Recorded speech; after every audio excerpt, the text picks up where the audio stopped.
मानी पर आती है एक बहुत बड़ी मुसीबत जिससे मानी की जान को भी खतरा होता है। तो आइए देखते हैं कि मानी के साथ ऐसा क्या होता है। मामा जी, मैं बाहर जा रहा हूँ अपने दोस्तों के साथ खेलने के लिए। ठीक है मानी बेटा, चले जाओ लेकिन जल्दी घर आ जाना। फिर मानी अपने दोस्त के पास चला जाता है। क्या हाल है दोस्तों, तुम सब ऐसे क्यों खड़े हो? चलो हम खेलते हैं।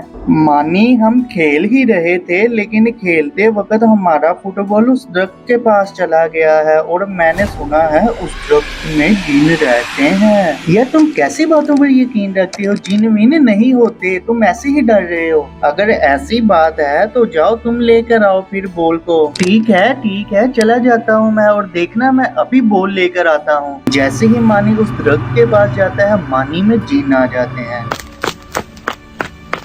क्या हुआ है मानी को? मानी भाग क्यों गया है? मुझे लगता है मानी ने जिन देख लिया है। चलो हम भी भाग जाते हैं यहाँ से। मानी भागता भागता घर आ जाता है। मानी बेटा, क्या बात है, आज इतनी जल्दी घर आ गए हो? मानी अपने मामा की कोई बात नहीं सुनता और वो जल्दी से अपने कमरे की तरफ चला जाता है। ये क्या हो गया है मानी को? शायद थका होगा इसलिए अपने कमरे में चला गया है, मेरी बात का जवाब दिए बगैर ही। इस तरह से मानी में जिन आए होते हैं और मानी के घर वालों को पता नहीं होता, लेकिन रात को एक ऐसी चीज होती है जिसे देखकर मानी के घर वाले परेशान हो जाते हैं।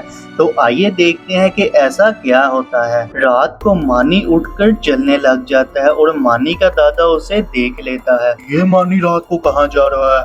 मानी बेटा, किधर जा रहे हो तुम? मानी अपने दादे को कोई जवाब नहीं देता और मानी रेलवे स्टेशन की तरफ जा रहा होता है। उसका दादा भी मानी के पीछे जा रहा होता है और मानी रेलवे की पटरी पर लेट जाता है और ट्रेन भी आ रही होती है। तो देखते हैं कि मानी के साथ क्या होता है।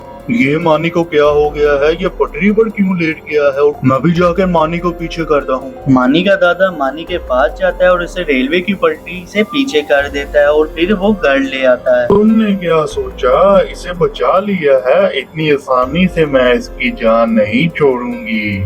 मुझे लगता है जैसे ये बात कर रहा है इसमें जिन्न आ गया है।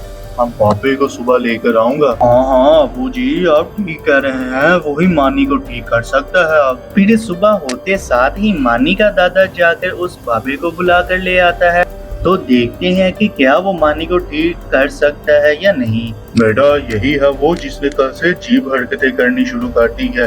आप इसे ठीक कर दें। आप फिक्र ना करें, मैं अभी इसे ठीक कर देता हूँ। तू कुछ नहीं कर सकता, मैं इसे नहीं छोड़ूंगी। चला जा तू यहाँ से, अगर तुम्हें जिंदगी अपनी प्यारी है। तेरे जैसी बड़ी देखी है मैंने, तू मेरा कुछ नहीं बिगाड़ सकती। अभी मैं तुझे बताता हूँ। फिर बाबा दम करता है और मानी बेहोश हो जाता है और थोड़ी देर बाद मानी को होश आ जाती है और मानी बिल्कुल ठीक हो जाता है।